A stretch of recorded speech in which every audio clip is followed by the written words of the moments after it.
Okay.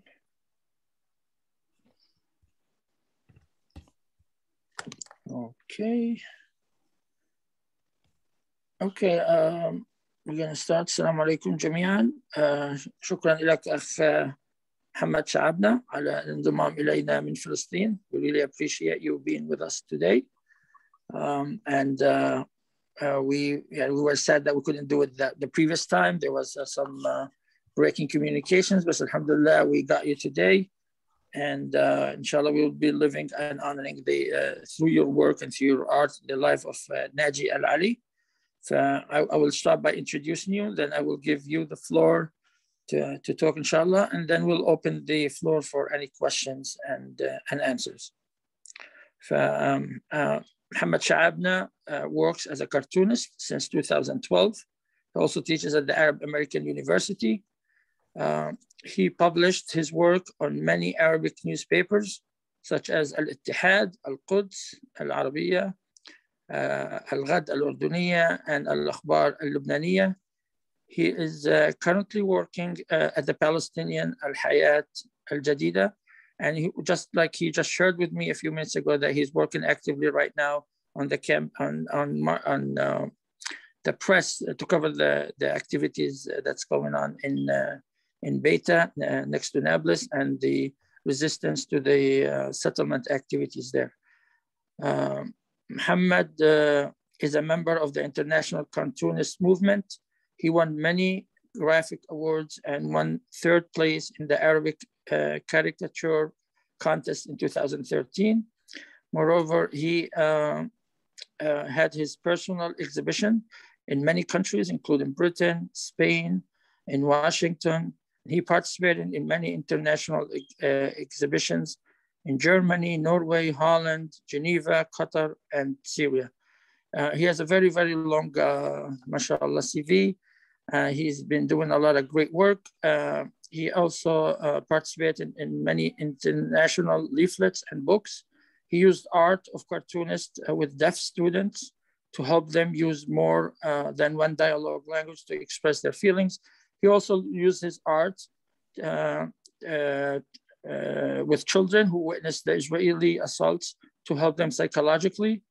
Mr. Sha'abna also was part of many workshops specialized for kids to develop their critical thinking. So he's really taken very full advantage of art to help the Palestinian movement. The Congress Library keeps original artwork of Mr. Sha'abna in the cartoon department. And also Georgetown University has utilized his cartoon in its scientific research in 2017. Sha'abna was invited as a Palestinian, in 2017, Sha'abna was invited as a Palestinian influential intellectual young figure to represent the Palestinians in the UN. Mr. Sha'abna published in the US in April 2017 his first book through Just World Book Publishers. And he just gave us also an inside information that he's publishing his second book, Alf Mabruk, congratulations. Thank you. He got the International Istaq Festival First Prize Award in 2017 for his first book. And his first book was published in many different languages, including Spanish, Catalani. And Catalani language, yes. He organized 2 international exhibitions in Palestine, the first in 2017, with the participation of 99 artists in the Mahmoud Darwish Museum. His second international exhibit was in 2018 and was under the title From the World to Jerusalem, with the participation of more than 155 artists. This exhibit was moved to Belgium, Holland, and London. Mr. Sha'abna was honored as a guest as Istaq International Festivals for Cartoonists in 2017, and he got the festival's award for his book, White and Black. That was his first book. In 2020, he got his master's degree from the United Kingdom in illustrations. Alf Mabruk for your master's degree. We're very, very proud of all the work you do for Palestine and keeping the Palestinian cause up in front and keeping the life of Naji Ali and the work of Naji Ali alive. and building on it and expanding on it. So thank you, and the floor is yours. Thank you, my friend, and thank you for this great invitation. First, if I can share my presentation, yeah.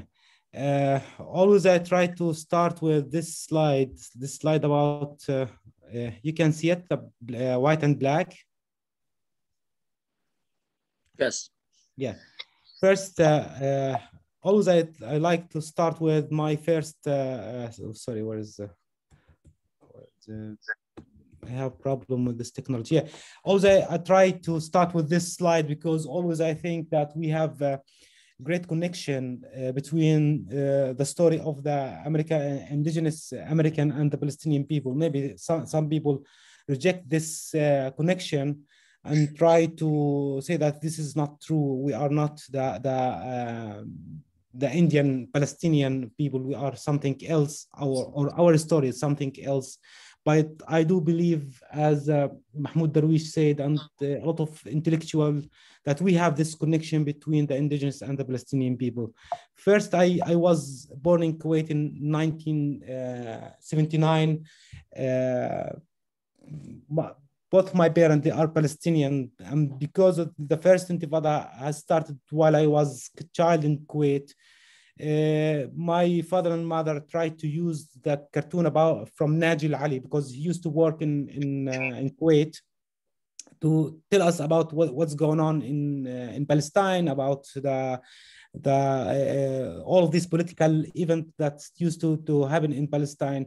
And always my parents tried to push me to watch the news, know exactly what's going on in Palestine.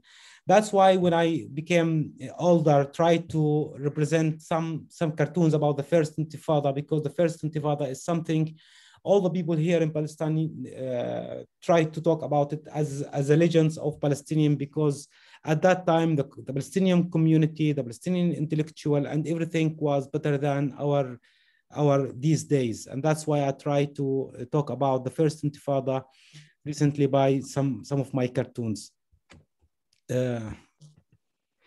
My first prize, I had taken my first prize while I was 6 years old in Kuwait, and you can see my picture here without glasses. And Ismail Shammoud awarded me his book in Kuwait. But Ismail Shammoud, one of the founder of the Palestinian art movement, he used to work in Kuwait, in Jordan, and he's one of the most important Palestinian artists. Then I moved to Palestine when I've watched the first Gulf War in Kuwait, and moved from Kuwait to Jordan, finished my higher school in Jordan, then moved to Palestine to get my bachelor degree. At that time, the Oslo Agreement happened between the Palestinian and the Israeli government, which forced me to think about what exactly I would talk about the political situation. We have no Intifada, uprising, demonstration in Palestine. The situation here was very, very calm, and that's why I've chosen to be interior designer. My bachelor degree in interior designer program. But while we were in the university, the second Intifada started. I tried to be a photographer, take some photos for everything what's going on in Palestine. You can see my photo here while the Israeli soldier were breaking into Nablus city. At the first day from the second Intifada, actually, we were going with a student of Najah University to make a demonstration around Nablus, while one of my friends, my colleague in the university, his name is Zakaria, was killed by the Israeli soldier, and another one, his name is Jihad Al-Alul.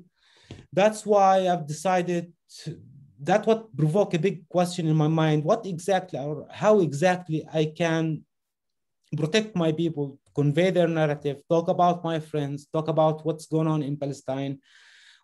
And that's also took me back to Naji Al-Ali artwork and what exactly he used to do in Kuwait. And took me back while my mother used to use his cartoon to tell us what exactly used to happen in Palestine. That's why I've decided to be a cartoonist. I've started do my cartoon about the second Intifada and what's going on in Palestine. That was my first exhibition in Al-Najah University in Nablus. I tried to draw some cartoon about the second Intifada and our political situation at that time. Then I have graduated from the university, from Al-Najah University, and then started work with the Arab American University. It's a private university here in Palestine, the main campus in Jenin, the second campus now in Ramallah. And while I was do some work for the university in Jordan and moved from Jordan to Palestine, the Israeli arrested me and locked me in small cell in Kishon detention center. They call it Kishon, but in Arabic, Al-Jalami, Markaz Tahqiq Al-Jalami. And at that time, because they locked me in small cell in that detention center, I was thinking just how I can defend or how I can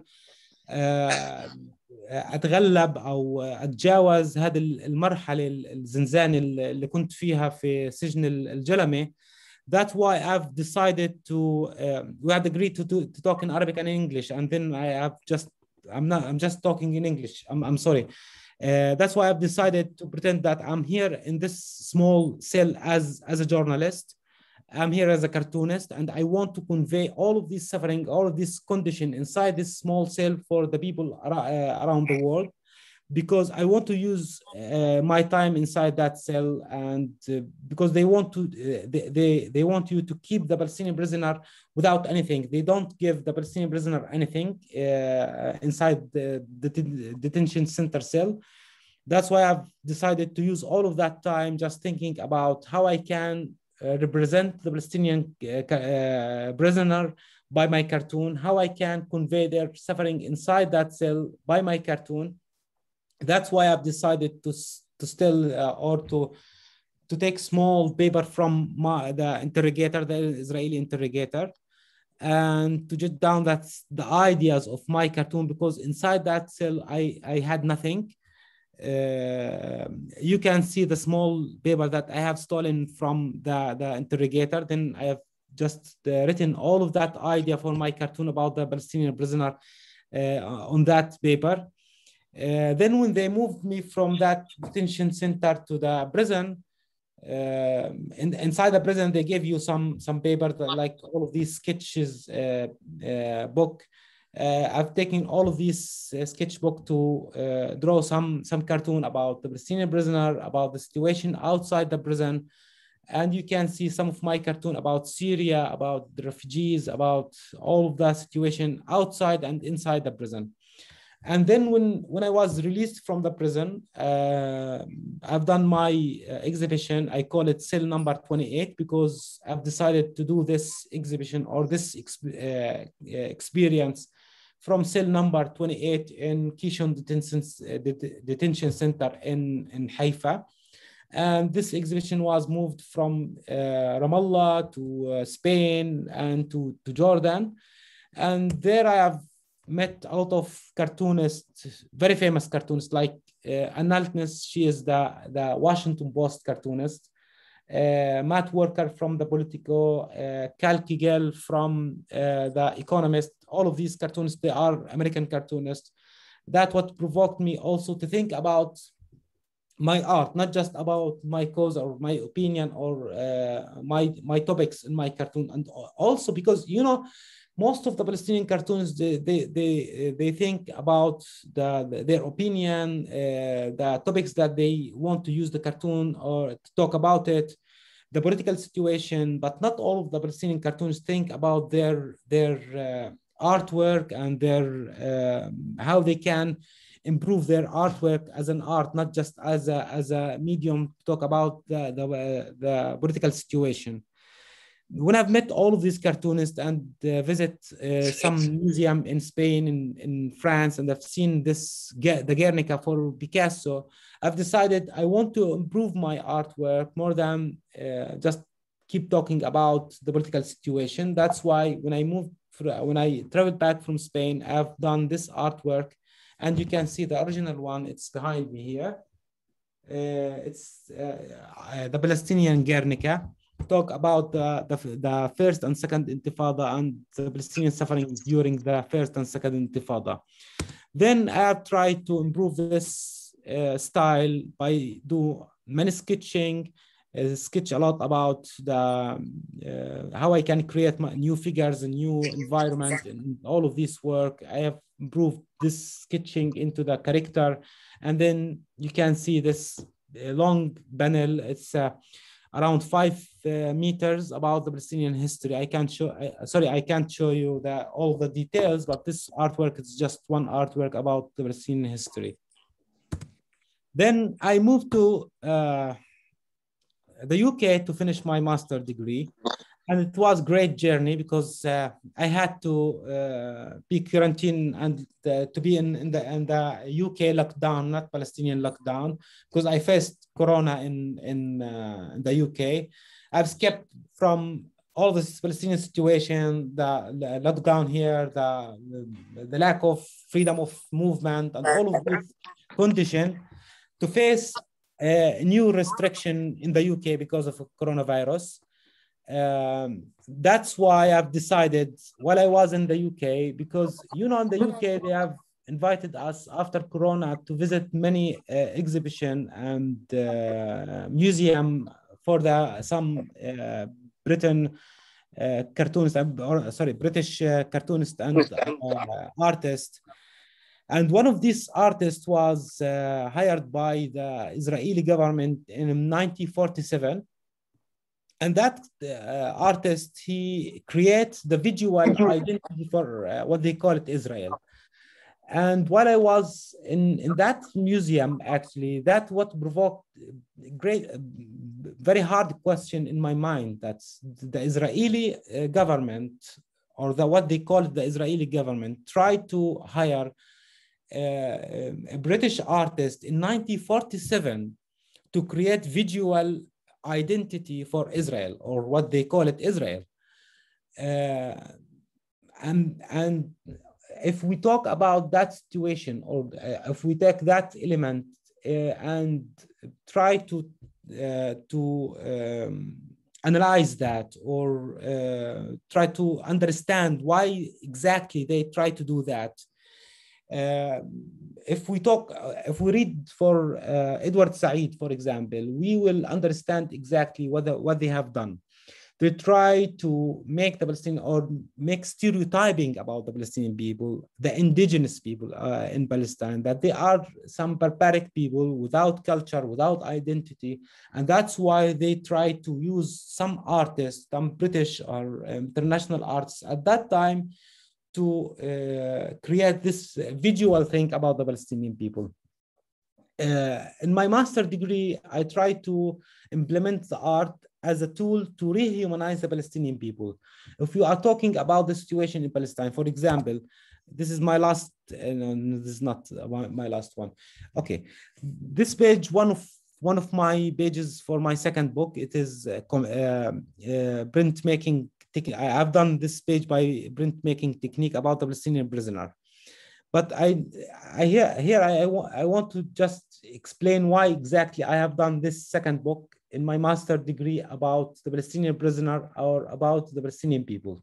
Now, if we talk about Palestine, most of the people around the world, they talk about the Palestinian situation as a people under occupation. And during my journey, I thought that we are not under occupation. We are under settler colonialism situation. And here, the difference between the occupation and settler colonialism, it's a big difference.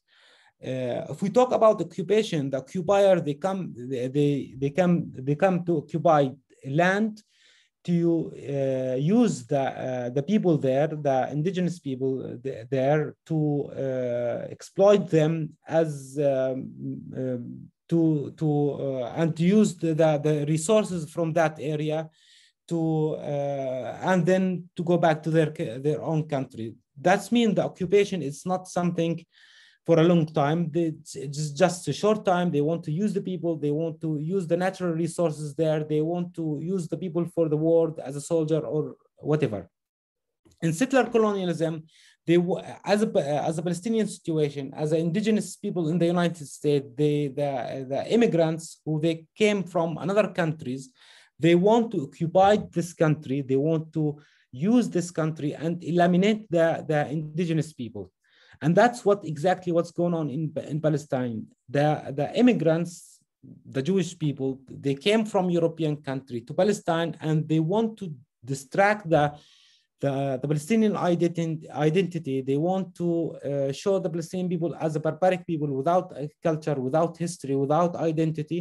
And they want to steal all of this culture, the Palestinian culture, and use it as Israeli heritage, or if we can call it Israeli heritage. And that's why exactly I tried to do my second book about the Palestinian prisoner, because at the final stage, you can see the indigenous people in the United States, or the indigenous people in Canada or wherever, the immigrants, they use their culture, they use their heritage to create a new heritage or new identity for the occupier. And that's why exactly I've done my second book, to show that all the Palestinian people now, they are in prisons, even in West Bank, in Gaza, in 1948, and even the Palestinian outside Palestine as the Palestinian in diaspora. I think all of these people, they are in prisons. They are in that dilemma that they want to return to their home country. And that's why exactly I've done my second book, to talk about my story inside the prison, and then to compare my life inside the prison with the Palestinian life outside the prison. The result, the reader will discover that all the Palestinian people inside the Israeli prison and outside the Israeli prison, they are in prison. I want to show you, I want to stop this sharing to share where is the Zoom? Sorry. Stop share. Okay, I want to share another thing, and my second book. Yeah, and still I haven't published my book yet. It will be published by Street Noise next month, and you can see some pages from my book about the Palestinian prisoner. I tried to use. Excuse me, can you see the book? Yeah, we can see it. Yeah.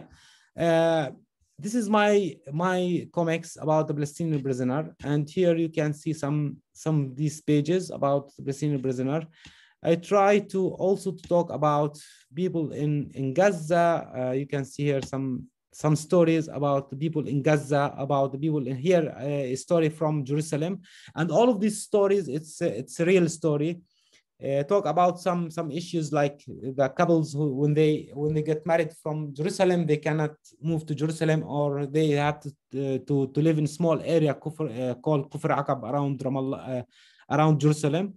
Here another story about Gaza and the life inside Gaza, and all of these stories about the Palestinian situation, and all these stories, they are my stories based in real stories.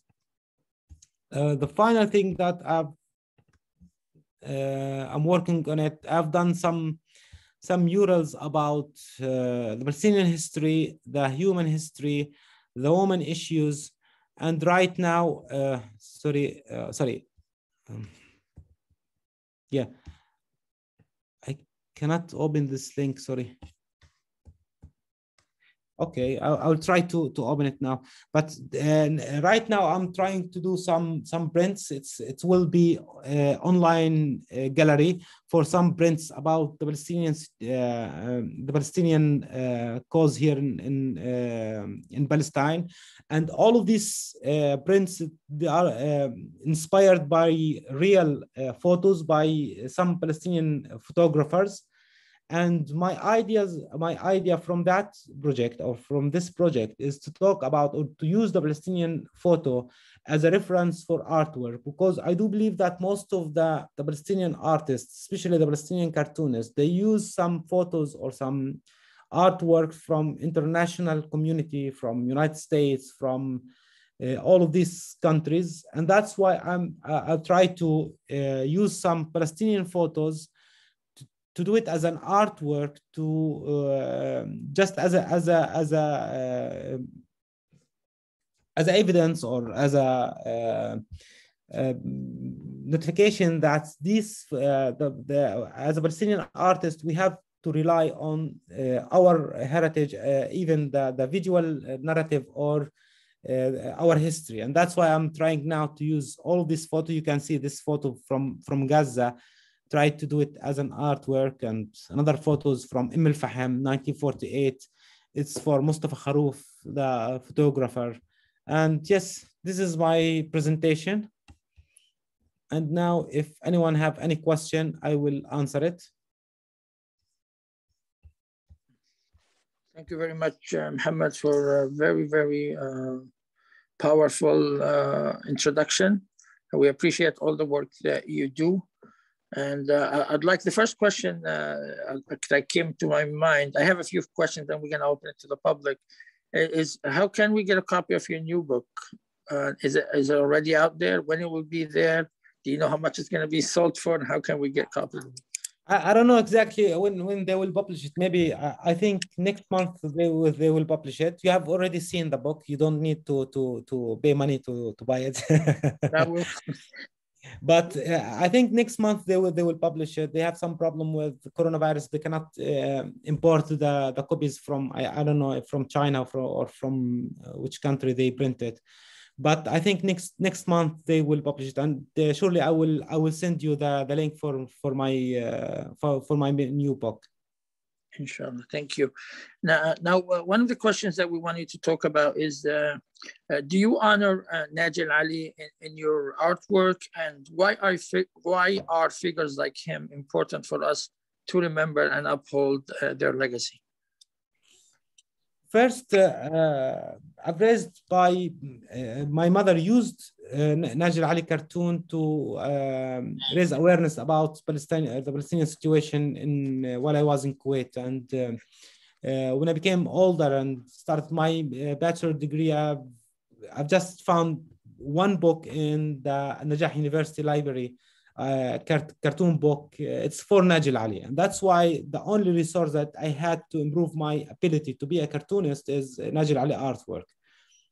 But another thing, because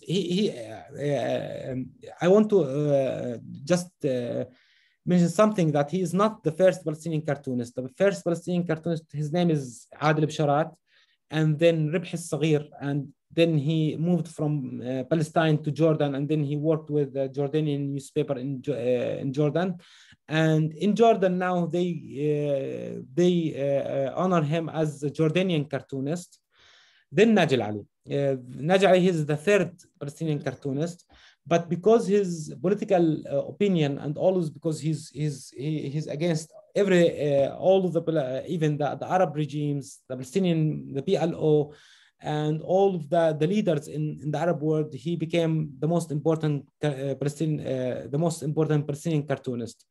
He's important because I think most of the people now, they mention, for example, Charlie Hebdo cartoonist as a cartoonist who were killed because of their cartoon, but no one mentioned Naji Ali. And that's why I think it's very important to always talk about Naji Ali and to learn our art from him. That's why always I demand the PLO, or the Palestinian Authority, to try to collect his artwork or his archive. Always I try to talk about him. Every year I try to talk about him, that he was killed by no one knows that he is by Palestinian Liberation Organization, or by Yasser Arafat, or by Israel. I think most of the people, they prefer to accuse Yasser Arafat that he killed him.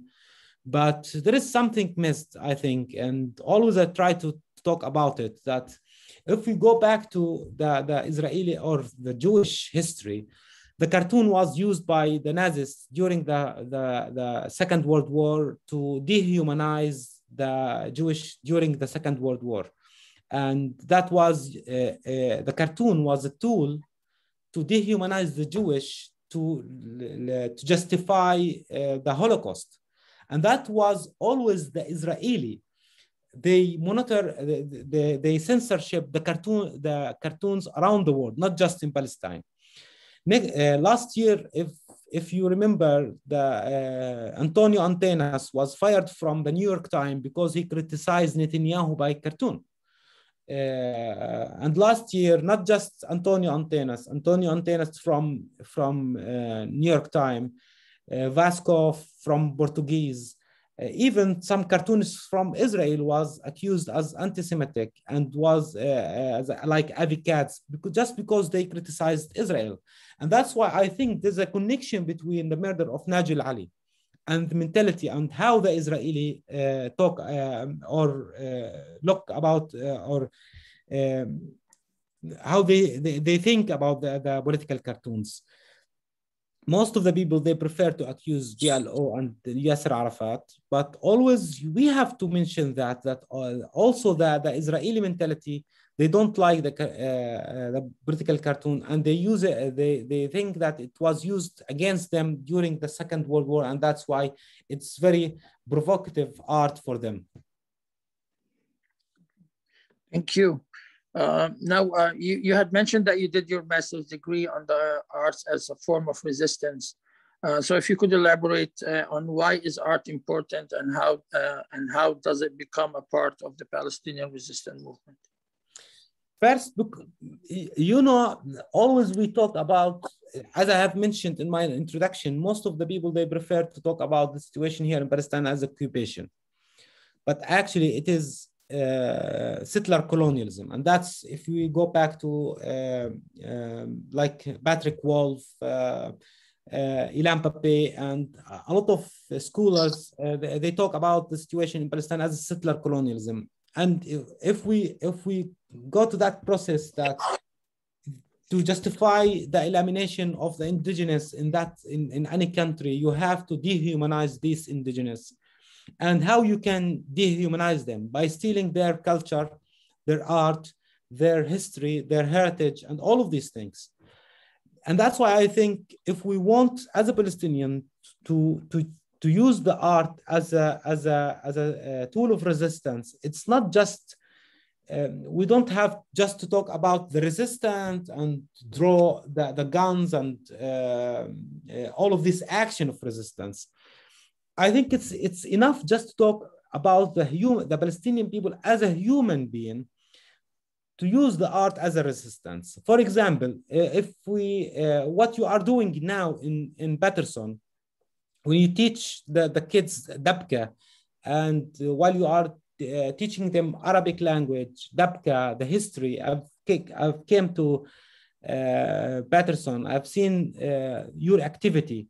And all of what you are doing now, it's resistance. It is how you can show all of these foreigners around you, the American people from different places, from Mexico, from Asia, from all of these countries, all of these people in the United States, when they see that the Palestinian heritage, even if you just talk about El Maqloube, it's resistant for me, because you prove that the Palestinian people, they have heritage, they have history, they are not barbaric people.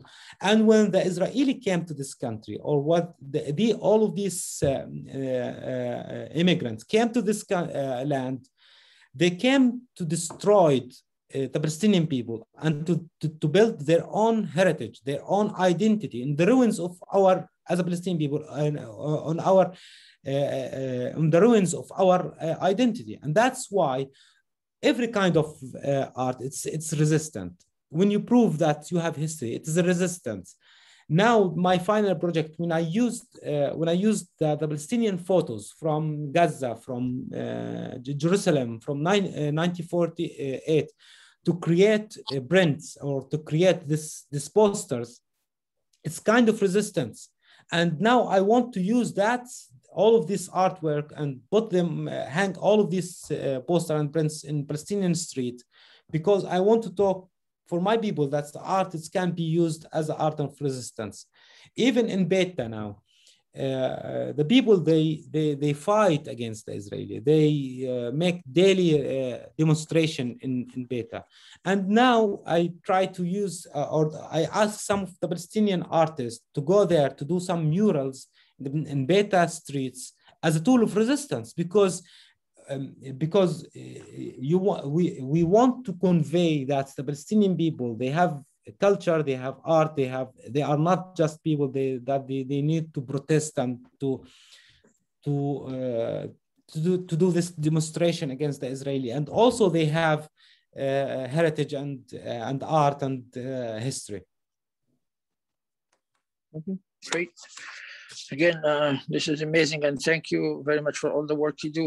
That will lead me maybe to my next question. Is it how much of support do you feel, how much of understanding do you feel the people in Palestine have for this role that the artworks has in resistance, and how much support do you get from the public and also from the authorities to the work that you do and to using art as a form of resistance? First, to be honest with you, I don't care about the people that they are supporting me or not, because you know the Palestinian division between Fatah and Hamas, Gaza and Al-Daffa al-Gharbiyya.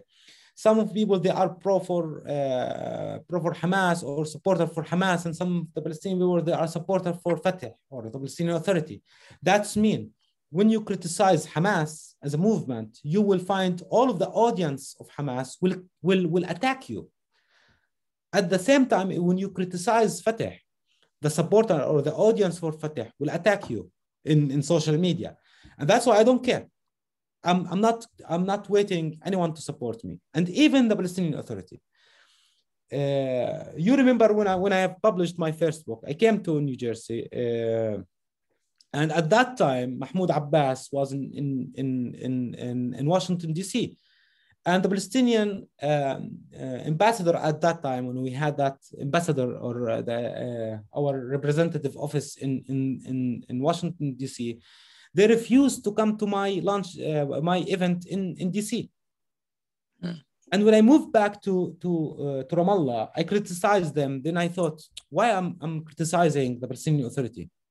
Why I'm waiting them to support me? I don't need them to support me, because when any authority support the Palestinian, when any authority, even not just the Palestinian Authority, support cartoonists, they want to own his opinion. They want to own his political opinion, and you will stop criticizing them. And that's why I don't care if they support me or not. My first book was published in the United States and in the UK, in Spain, and now we are trying to translate it to the other languages. My second book is at the same track. I'm publishing my second book with American publisher without any support from anyone.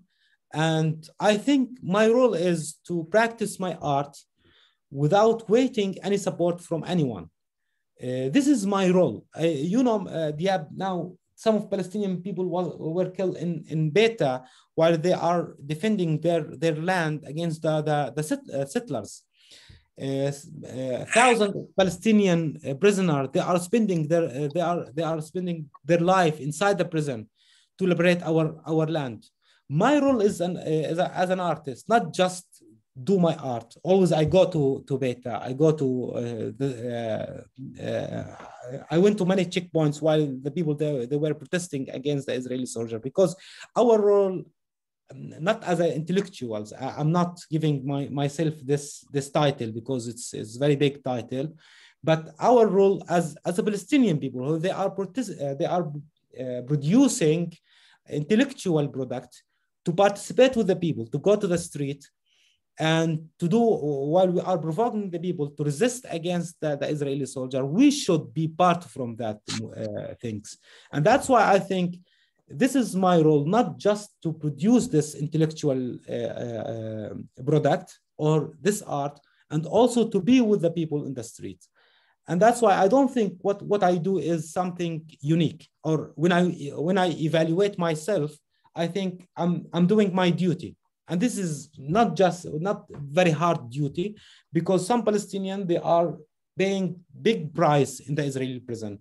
Some Palestinian people, they have already paid big price when they lost their life while they were protesting against the Israeli. And that's why I think this is my role. This is what I can do to convey our narrative and to convey our suffering here in Palestine.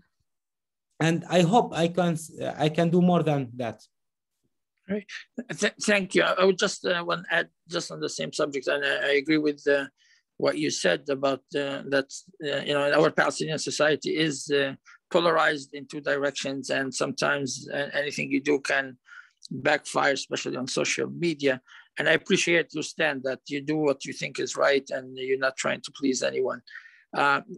Mike, a lead-up question to this is, do the people understand the importance of art in resistance? Do the people appreciate the role that art works in resistance in general, not a specific act, the concept of art in resistance?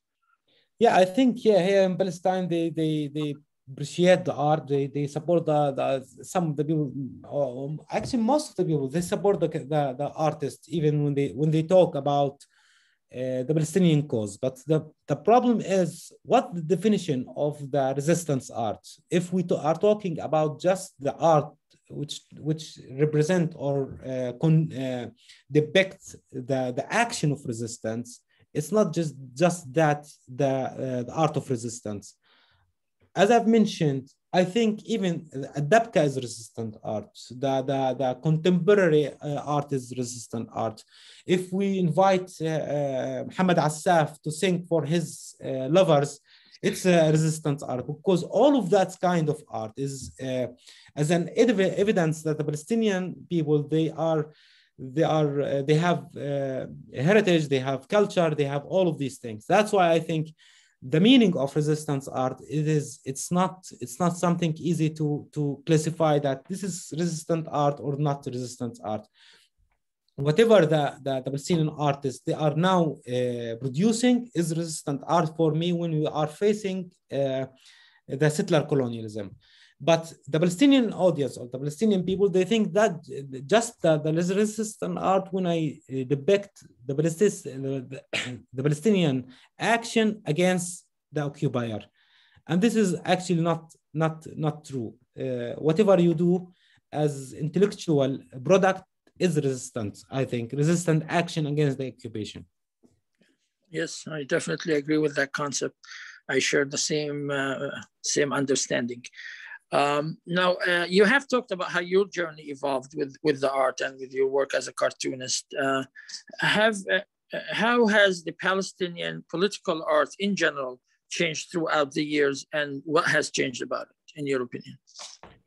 Actually, nowadays we have a big problem about here for the artists here in Palestine, because most of the art institution here or art organization which brought a very huge budget from European country, from some Palestinian businessman, they try to force all the Palestinian artists to go toward the contemporary art. They don't like, always they say that you have to create new Palestinian samples, you have to create new Palestinian visual language, you have to create something new. And last dialogue I had it yesterday about that most of these institutions, they want to,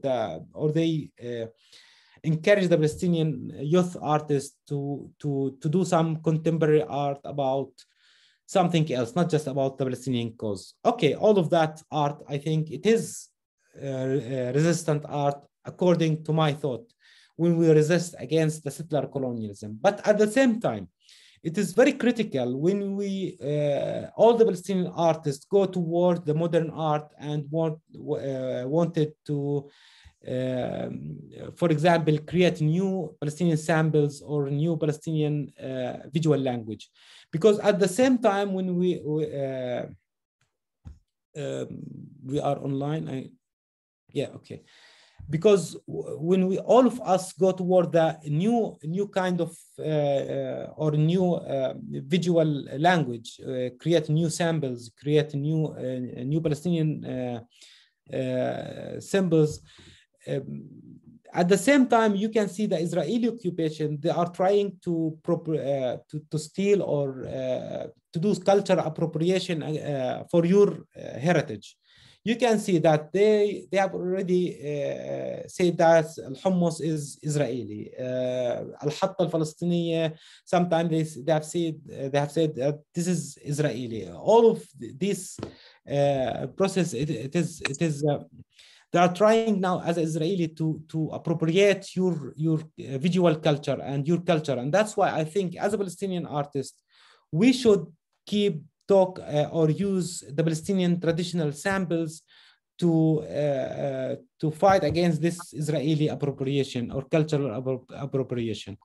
And that's why I think we have a big dialogue about that here in Palestine and around the world, that we should improve the Palestinian visual language or keep it or improve the traditional symbols or keep talking or using the traditional samples. And this is big dialogue, I think, and we have to commit to or to have this dialogue as a Palestinian artist. Okay, thank you. Yeah, I'm here. Actually, I was disconnected. I thought that we had a problem. I was disconnected for like 30 minutes, 30 seconds, and I'm back. Thank you very much for your answer. Now, what role do you think we can play as Palestinians in the United States or in the diaspora to help encourage the work you do and the work of other Palestinians that use art as a form of resistance? You have already done a lot of activity with the Palestinian, what you call it, the Palestinian المركز الجالية الفلسطينية. You have done great job, but also when you now, for example, I'm doing my new project, the online exhibition or the online gallery for my prints. Maybe you can I can send you some of my some copies for this artwork, and you can sell them as original artwork, because it's great for the not just for the Palestinian people in the United States or around the world, and even all of these foreigners from different places around the world. You are in a great spot in the United States because you have a lot of people from around the world, and you can show them that the Palestinian people, they have artists, they have singers, they have composers, they have writers, and all of this kind of activity. It's very important, I think. You have already invited a lot of Palestinian artists to come to the United States to do some shows or to do some exhibition, and all of this activity, it is very important. What you have already done for COVID-19 when you لميتوا ووزعتوا تبرعات أعتقد على الأمريكان. It was great activity. You haven't done anything for the Palestinian when you collect some donation for doctors for COVID-19. I'm not sure what that activity. It wasn't just for the Palestinian people, but it was very important for the Palestinian people here to show that the Palestinian people in the United States, they are active people, they are positive people, they do something important for their community in the United States. And that's why I think what you have already done and what you are doing in the United States is something very important. هون أنا بدي أحكيها بالعربي هاي معلش. بس الأنشطة اللي بتساويها بعيدا عن فكرة الانقسام ما بين فتح وحماس، بتمنى الكل يفهمني لأنه أنا بدي أحكيها بالعربي. الجالية الفلسطينية أنا كنت حول العالم، يعني في بلجيكا، في فرنسا، في كل أوروبا، في الصين، في كوريا. مشكلة الجالية الفلسطينية إنها مع الانقسام الفلسطيني انقسمت. فتح، حماس، دحلان، زفت الطين، كل هدول الاستقطابات. وهذا الحكي استنزف القدرة الفلسطينية على إنها تنتج. انتم ما شاء الله عنكم، انا يعني كثير فخور فيكم انكم بعيدين كل البعد عن هاي الاستقطابات، وعمالكم تشتغلوا إشي مش بس لفلسطين وللمجتمع الامريكي تحت عنوان فلسطين. اللي بتعملوه كتير مهم. وانا يعني جدا جدا جدا فخور فيكم لما كرمتوا من الجفرنر لباترسون ولا لنيوجيرسي. انا كتير كنت مبسوط. رانيا كتير مبسوط على شغلها، وعبير انا يعني برضه بشوف الانشطه اللي بتعملوها. هذا الشيء بيرفع اسم فلسطين، حتى لو ما كان يعني ما كنتوا بترفعوا علم فلسطين، لو مجرد لبستوا الحطه ورحتوا وزعتوا كمامات على الشعب الامريكي او مساعدات، فهي هذا الشيء خلينا نقول بحسن صوره الفلسطيني او بوضح صوره الفلسطيني في الخارج. كل شيء بتعملوه بفيد القضيه الفلسطينيه. ما تردوا على الناس اللي بقول لك انك انت لازم بس حامل علم فلسطين وبتحكي عن الاحتلال، وبتحكي عن هاي الظواهر.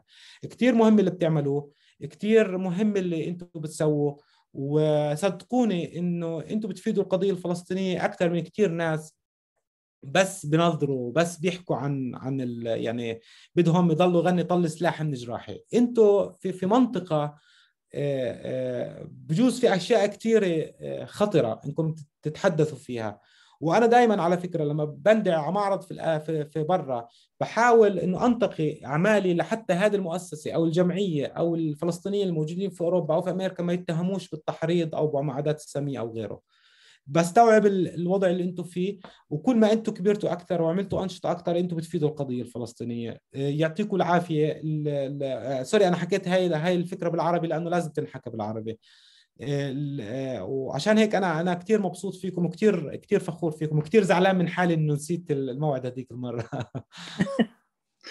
الله يعطيك الصحة والعافية ويقويك. يعني والحمد لله يعني احنا بنفكر بنفس الطريقة، وإن شاء الله نفضل دائما يعني على تواصل.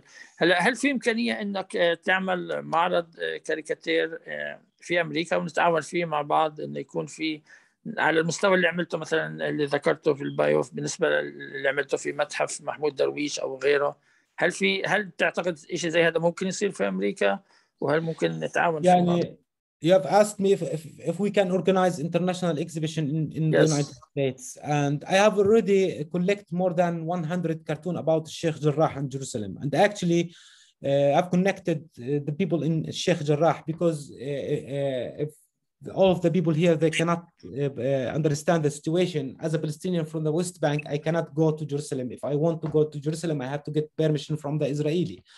And when I've already contacted some people from Sheikh Jarrah because the very hard situation in Sheikh Jarrah, we could not do that exhibition. I can send you all of that material, and you can organize that exhibition in Patterson about Sheikh Jarrah and Jerusalem, and we can do that exhibition in New Jersey if you need. And as I've mentioned, also I will launch my second or my online exhibition, online gallery also, and I can send you original copy for to your center in Patterson, and you can sell them, and we can get some percentage for the people in Beta, in Gaza, wherever in Palestine.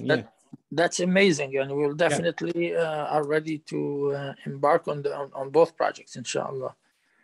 And well, inshallah, Rania and Abir will be in touch with you and to coordinate these efforts.